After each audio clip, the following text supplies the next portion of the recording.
लागत नाही, जीवाला लिहा लागत नाही, जीवाला काहीच लागत नाही, मग दुःख कशासाठी करायचं आहे? आपल्याला कळलं पाहिजे बघा, या किष्किंधा कांडाची सुरुवातच अशी आहे. कशी आहे? जेव्हा हनुमंतराया सूर्यराजाला भेटले तेव्हा सूर्यराजाने बंधू बंधूचं वैराचं प्रकरण आपल्याला सांगायला मिळेल, तेव्हा इथून आता सविस्तर माहिती झाले.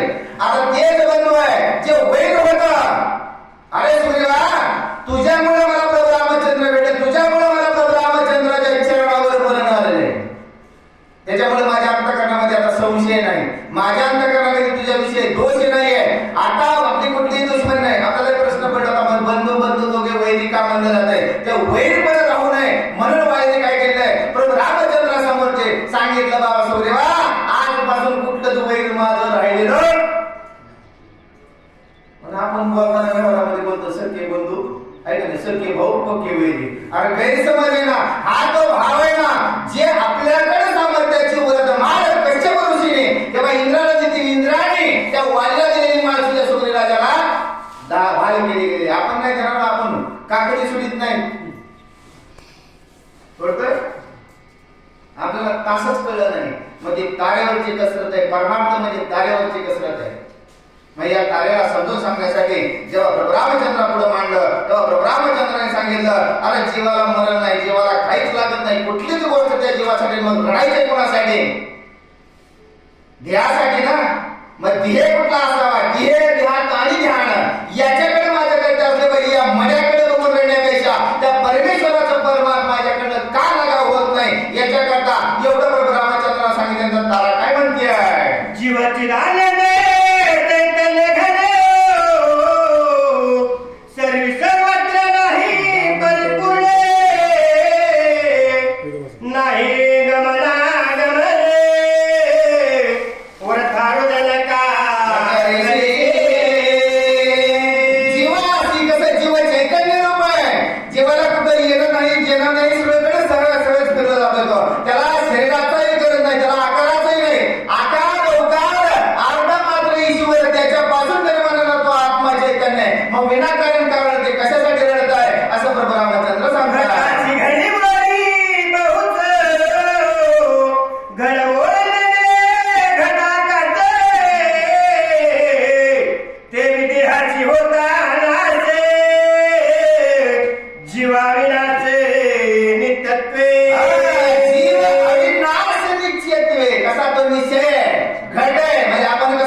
आले किती गेले किती भरारा, पण राम नावाचा दरारा आणखी संपलेला नाही.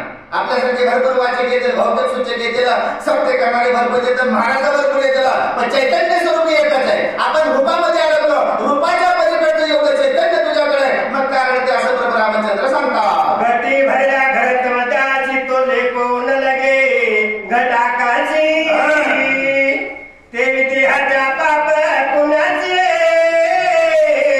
आत्मप्रकाशी रेगुण आहे. आत्मप्रकाशी रेगुण आहे. आता कुठे अशी जागा कसा दृष्टांत ग्रंथ काढणे आपल्याला. आता मातीची घागर मध्ये त्याच्या सूर्य दिसतोय, चंद्र दिसतोय, मग आकाशाकडे बघायची काय गरज आहे? तोच आत्मा तुझ्या देहामध्ये प्रवेश केला गेलेला आहे, मग बाजूला बघायची गरजच काय?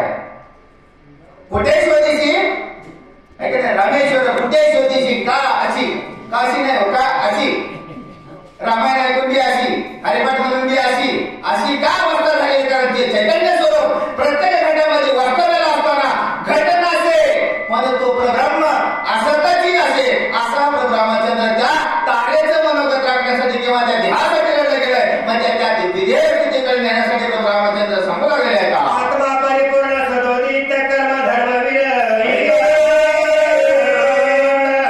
सुख दुःखाचे अनित्य तो काव्यते विलपसी. कारण त्या आत्म्याला काहीच गरज नाही. देह आत्मा देहामध्ये आहे तोपर्यंत सुख कळतंय, दुःख कळतंय, चांगलं कळतं, वाईट कळतंय, आहे की नाही? पुढचा मेलेलाही कळतो. पण जोपर्यंत याच्यातला आत्मा निघून गेला, मड्या असं कर्तृत्व न घडे. मग आत्मा असा कुठे ठेवता येतो का नाही ठेवता येत? दिसतो का नाही दिसत? आहे ना. जेवढ्या जेवढ्या गोष्टी दिसत नाही तेवढ्या सगळ्या काय का सत्य आहेत आणि जेवढ्या जेवढ्या दिसते तेवढ्या सगळ्या नाशिवंत आहेत. नाशिवंत ध्येय जाणार सगळं वेचितो काळ निरंतर म्हणजे त्याला खंडन नाहीये. मग काय दुःख त्याचे काय जे चैतन्य स्वरूप दिसणार नाही, तुला चालवणारा दिसतच नाही, तुला बोलवणारा दिसतच नाही, असंही तुझ्या घटामध्ये भरून दिलेला आहे. देह तव जड काष्ट प्राय त्याशी सुख दुःख संबंधन होय. आत्मा चैतन्य गेल्याचं बाहेर तेथे नसमाये सुख दुःख. सुख दुःख हे देह कसा काष्टवत आहे, लाकडासारखा धडधडा धडधडा जळतोय. चैतन्य स्वरूप आहे, हे आत्मा स्वरूप आहे.